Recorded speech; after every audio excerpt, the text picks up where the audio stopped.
चमकेला चंदा माथे हो। कवन रंग भांग के पतइया कवन रंग बेला पति हो। ए सखियो कौने रंग गुरुजी हमार की चमकेला चंदन माथे हो। हर रंग भांग के पतइया तो हरियर बेला पति हो। हर रंग भांग के पतइया तो हरियर बेला पति हो।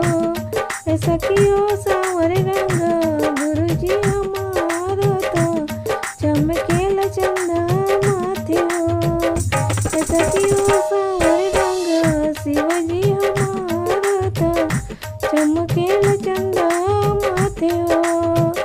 लड़बो में भांगिया था तोरा शिव पूज जाइबो।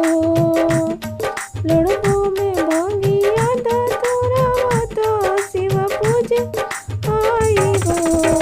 ए सखियो चढ़ल बा सावन महिनावा त बोले के मनाइबो जलवा चढ़ाइबो। ए सखियो चढ़ल बा सावन महिनावा त बोले के मनाइबो जलवा चढ़ाइबो। निहुरी निहुर सबके चरनिया पूजबो आशीष मांगबो। निहुरी निहुरी सबके चरनिया पूजबो आशीष मांगबो। ए सखियो पाँच पुत्र एक दियावा तो शिवजी से मांगबो। ए सखियो पाँच पुत्र एक दियावा तो शिवजी से मांगबो। पियवा के मांगबो लमारो बिया तो चल साबो मारबो। पियवा के मांगबो लमारो मारिया तो चल साबो।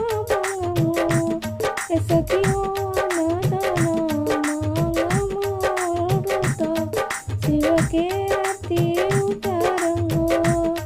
ए सखियो अनादाना मांगबो तो आरती शिव के उतारबो। कवन रंग भांग के पतइया कवन रंग बेला पति हो।